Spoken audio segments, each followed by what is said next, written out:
Donald Trump has been criticized by the Democrats and Republicans for saying laws around abortion should be decided by individual states. But in an increasingly polarized America, isn't decentralization the very answer that we will all be considering?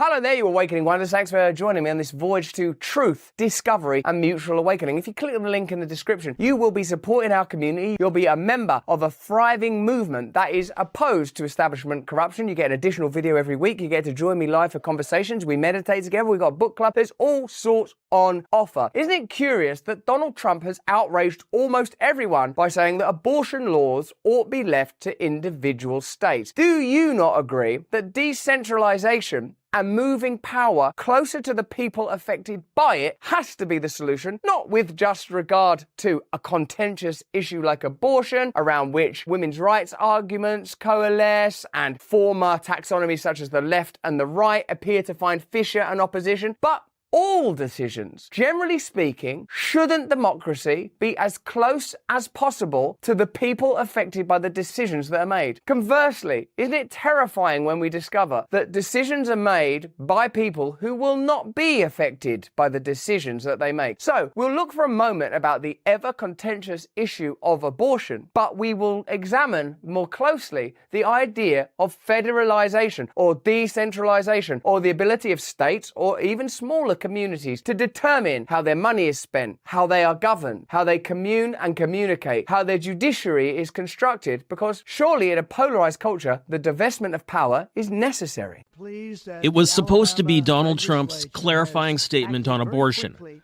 a 4-minute video released on his Truth social media platform. Many will have a different number of weeks, or some will have more conservative than others.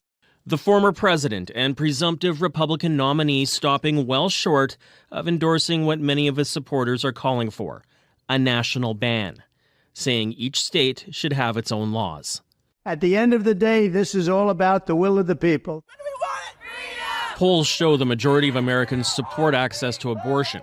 Trump is effectively endorsing a patchwork of state bans and laws that have emerged since the Supreme Court overturned Roe v. Wade, a court decision that had given women the right to abortions across America for decades. Like Ronald Reagan, I am strongly in favor of exceptions for rape, incest, and life of the mother. You must follow your heart of this issue. The abortion debate. Republican Senator Lindsey Graham, who supports a nationwide 15-week ban, said he respectfully disagrees with Trump.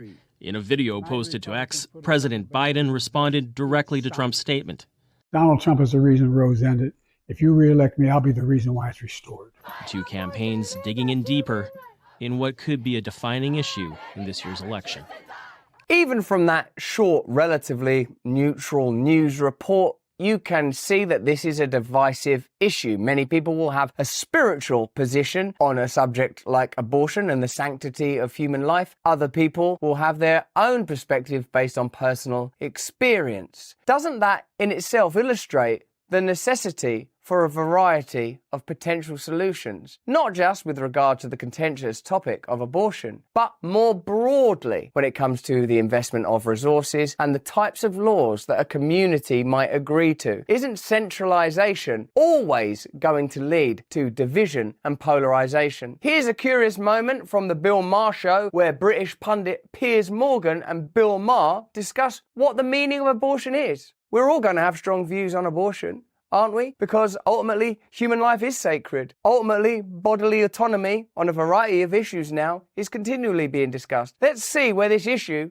takes Piers Morgan and Bill Maher, while we ourselves address whether or not you agree with universal laws one way or the other, or the maximum amount of representation in your community. Actually, there are many countries in Europe where it's completely illegal to have an abortion. Poland, Malta, places like Andorra, so, and if you look at Germany and France and countries like that, it can be 10, 12 weeks is the term limit that you're allowed to have an abortion legally. So America is not such an outlier. If it does go to the States, I think a lot of Americans on the left do think that this is somehow a really unique American problem, or an issue that only pertains to them in terms of the legality of abortions. Actually, comparative to Europe, it's not massively dissimilar. But the thing that's crazy is at a time when America is facing so many huge geopolitical threats, where there's a huge tech revolution going on, where the economy is faced with all kinds of challenges. The idea that you're fighting an election around this issue seems to be, just strange. Back to the 19th century. Well, not if you believe it's murder. That's why I don't understand the 15-week thing. Or Trump's plan is, let's leave it to the states. You mean, so killing babies is okay in some states? I can respect the absolutist position. I really can. I scold the left when they say, oh, you know what? They just hate women. People who aren't pro-life, pro-choice. They don't hate women. They just made that up. They think it's murder. And it kind of is. I'm just okay with that. I am. I mean, there's 8 billion people in the world. I'm sorry, we won't miss you. That's my position on it. What?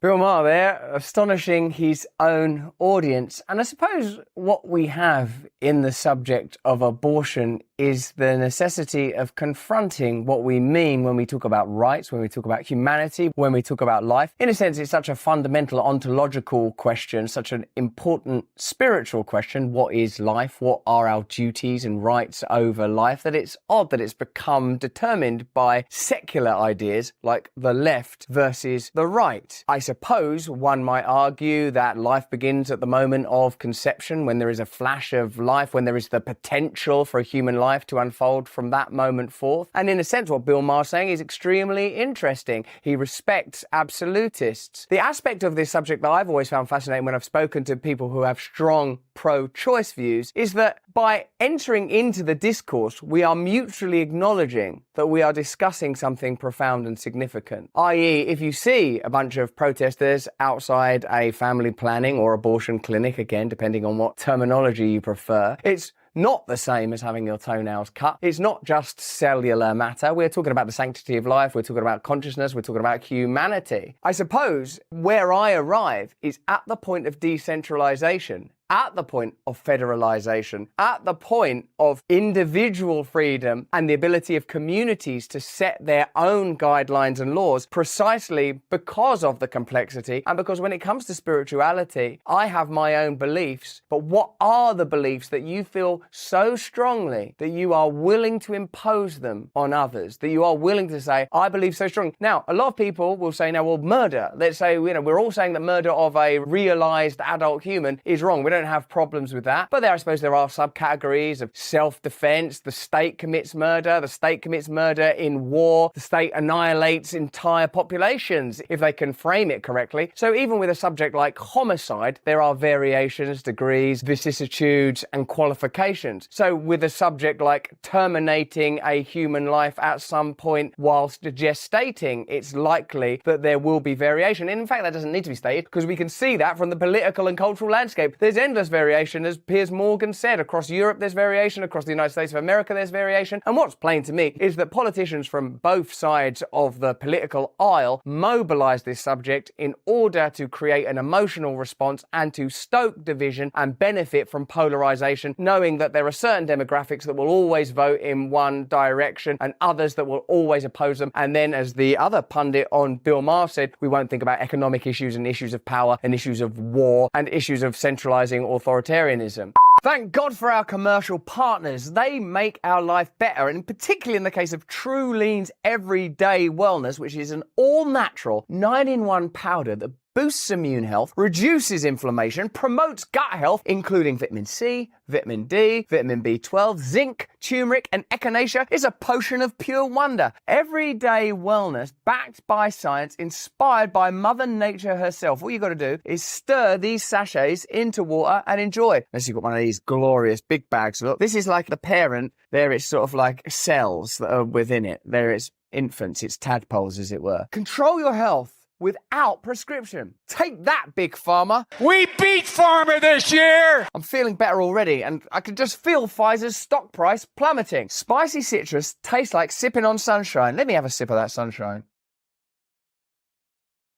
The inner light of the Lord is shining from within me. You can visit truelean.com, code BrandThe25 for 25% off. Use the code BrandThe25, get 25% off. They'll know we work. I tell you what it feels like. It's spicy. It gives you a zing. It's life itself. Now, I'm sorry, my brothers and sisters, my aunts and uncles in Europe, this is only available in the United States of America. If you get some of this, if you don't feel the benefit within 30 days, Truelean will buy it back from you. Even if the bag's empty, you can send them this empty bag. You could even put something in there. I don't know, a stool, a rabbit's paw. They'll give you your money back. That's how confident they are in this product. Try everyday wellness for yourself today. You deserve it. Truelean.com. Use the code BRAND25 for 25% off. Let them know I sent you. It works well for us. God, this stuff's delicious. I can't get enough of it, but then I have an addictive personality. Let's get back to the content.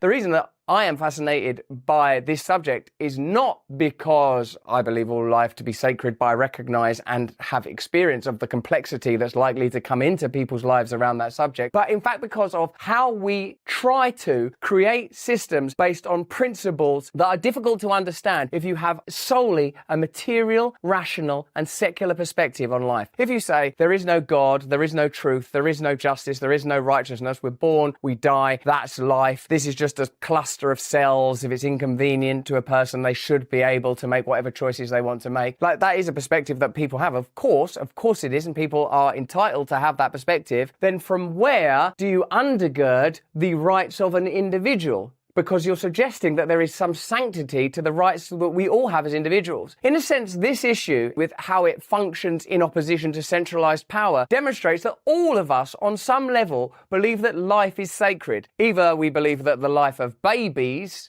is sacred from the point of conception, or the life of an individual is sacred and no one should intervene in the free will of that individual, and they have absolute jurisdiction over their bodies and any potential inhabitants of their bodies. That, in a sense, is a recognition by both sides that there is something in life that is sacred and that all of us want our own individual sovereignty. Both of those positions, in a sense, indicate that centralized authority will never work. That will always generate a degree of polarization. And indeed, is that part of the point? Are both systems in a two-party, but ultimately uniparty system, benefiting from the ability to generate polarization around certain issues that mean that we can't think straight when it comes to a whole variety of issues in which we might have more power and more control? That's quite harsh, Bill. Yeah, exactly. I'm not Is sure that not your position if you're pro-choice? Isn't that mainly because you don't like children? I mean, Yeah, No. exactly. I mean, but if you said you're pro-choice. That's your position too. Of course, let me know in the chat and the comments how you feel about the subject of abortion, your individual bodily authority and your right to regulate the bodies of others, or where you stand on the principle of termination and murder and the sanctity of life and all of the complexity that comes together in that subject. And when you eventually are forced to acknowledge the impossibility of some centralized rule, let's consider federalization and decentralization. Now, this is Chris Edwards from the Cato Institute. The problem with the federal government is that it has amassed such huge power over our lives that people get bitter when their side in the presidential race loses. Federal intervention in education, healthcare, housing, welfare, and many other economic and social areas has made people fear that the next president will impose policies they detest and view as harmful to their communities. I mean, I don't think I've ever seen Joe Biden as passionate as when he was pointing and snarling about Roe v. Wade, right? Donald Trump is the reason Roe's ended. If you re-elect me, I'll be the reason why it's restored. So obviously there is a degree of polarization, oppositionism, mobilization of tribalism in order to generate some gusto in a campaign that could be seen as what these two parties... The rise in federal spending and regulatory power has deepened anger and partisan divisions by trying to force policy conformity on a very diverse country. The federal government tries to impose one-size-fits-all policies on the nation when there is no national consensus. Federalism expert John Kincaid noted regarding federal intervention into state and local affairs, it is the root cause of polarization because it has nationalized so many issues, especially sensitive social and cultural issues such as abortion and education that were previously diffused across the 50-state political arenas. The cooperative federalism advanced by the Nationalist School of Federalism requires a national consensus on such issues, but there is no consensus. Requiring state electorates to implement sometimes hotly contested national policies appears to have considerably exacerbated national conflict in ways ways that threaten the institutional fibre of the Republic. As Washington has further encroached on properly state, local and private activities over the decades, the share of people who trust the federal government has plunged from more than 60% in the 1960s to less than 20% today. So whatever your perspective is on this issue, you don't trust the state on this issue. Doesn't that suggest that we have to, where possible, devolve and decentralize power? Isn't that indeed the underlying message of diffuse communication systems that are ubiquitous and fully immersive, specifically social media? Our ability now to communicate immediately, directly, to vote on a variety of issues, isn't that what we're avoiding addressing in order ultimately to preserve sets of hierarchies and institutions that benefit from corralling people together in populations of hundreds of millions, keeping us in a state of conflict when in fact we could just be going, well, this tribe over here seems to live this way, and that tribe over there lives that way. In short, the way that we lived for millions of years. Americans have grown less happy with the federal government, even as the number of federal programs ostensibly created to serve them has increased. That's odd, isn't it? So there's more social care, the American government's getting bigger and bigger, and people are less and less happy. What does that mean? As a 2019 Cato Institute study discusses, the solution is to decentralize power by ending federal programs in state and local policy areas. Polls show that the large majority of Americans prefer state rather than federal control over education, housing, transportation, welfare, healthcare, and other activities. Growing federal power has undermined democracy, community, diversity, and political goodwill. It is a cancer on American governance, and in the years ahead, there will be no suspension of partisan anger unless federal power is reduced. It may seem paradoxical, but the way to unite the nation and bring Americans together is to disunite power and disperse it out of Washington. So, oddly, according to this analysis, Donald Trump is right. The issue of abortion ought be left to the smallest measurable community. I mean, if you want individual choice, that's the smallest unit of governance. But if there are communities that have views, oughtn't there be some, I don't know, representative and democratic process within that community that establishes their laws? And if you don't agree with that, then I suppose you don't agree with democracy. Here's some advocacy for the principle of federalization and decentralization. When government is closer to the people, it is more likely to be held accountable by them for its successes and failures in the provision of basic services, the maintenance of order, and the fair resolution of local issues and disputes. Government tends to be more responsive when it is closer to the people. That is why democracies are more and more embracing the principle of subsidiarity. The principle, but the practice, I don't know. I think we could do with a little more of it, because I'm seeing a lot of centralized authoritarianism when it comes to censorship, when it comes to surveillance, when it comes to imposing laws that have, for example, come from a WHO treaty or from the EU or from the centralized US government. And it's not working. And actually it is working, but it's not working for you. It's working. If you centralize power, then you can be of better service, can't you, I suppose, to the interests that you really work for, because you've centralized all of that power and all of those resources, and you're able to pass laws that benefit, for example, the military-industrial complex or the pharmaceutical industry. Whereas if the whole state of Texas, Florida, California, pick a state, we're able to say, we're not doing that. Now you're no longer able to serve your true masters with the same utility and efficiency. That each government function should be performed by the lowest level of government that is capable of performing that function effectively. Sounds like a good principle. When there are multiple layers of elected government, as in a federal or politically decentralized system, there are other benefits for democracy. Lower levels of elective office can constitute an arena for training and recruiting new political leaders. Imagine schools, hospitals, police forces, military units, all governed as locally as possible. Imagine businesses, corporations run by the people that work there. Imagine Amazon, not centralized absolutely, but every warehouse, every distribution center democratically run. What a terrifying idea for the elite class. And these lower levels of democracy provide a more accessible means for citizens to become active in public affairs, to question their local officials, monitor what they do, present their interests and concerns, and learn the skills and values of democratic citizenship. Most of us think that democracy is pointless because it doesn't matter who you vote for, you're going to get the same sort of thing, except on the key hot button issues like gun control or abortion or whatever it is that they're using to control you right now. In fact, what it should be is I'm just going to go and talk to this person and say, listen, I think this. Well, let's see what wins in the marketplace of ideas. Typically, it's difficult for most citizens and organised groups to get access to the national parliament or the central ministries. They need decentralised opportunities for access to decision-making power, and those points of local access are more likely to be responsive if they are accountable to the people through elections. Now,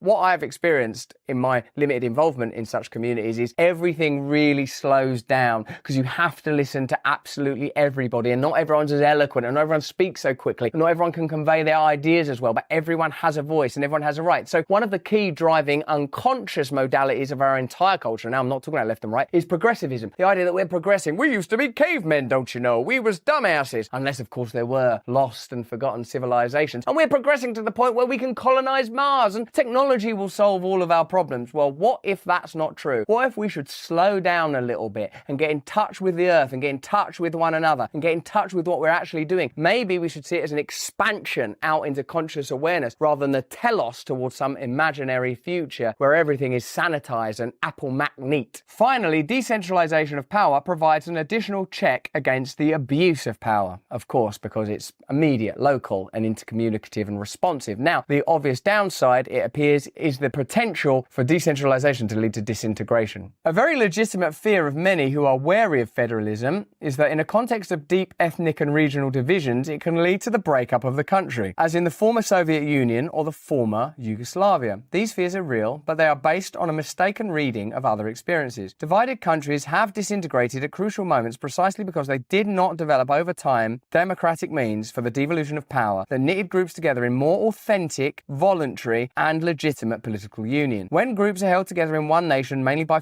force and fear, anxious minorities may seek to secede at the first sign of a weakening of central government power. By contrast, when the national government, under the fresh political circumstances that attend the formation of a new democratic system, makes an early and sincere grant of autonomy, the consequence is almost always greater stability and unity rather than secession. So in a sense, the argument that's being presented here is either voluntarily the systems, elites and institutions that benefit from centralization cede that power and allow people to run their own communities. I think the benefits of such an idea and approach is actually demonstrated through the abortion issue, or it will lead to what many people fear America's on the precipice of: mass conflagration, confrontation, and indeed civil war. Now, maybe this is just a media device to create yet more tension and polarization and fear and dread, but it's pretty obvious, isn't it, that after the next election, it's not going to be, well, the best man won, well done, is it? It's going to be, no, you stole the ballots, it's corrupt. Well, you did an insurrection. Well, you did a Russiagate. Maybe what we're experiencing is the failure to acknowledge a deeper truth and a deeper reality, which we can see playing out on technological planes right before our eyes. The ability to communicate, the ability to have democracies. And I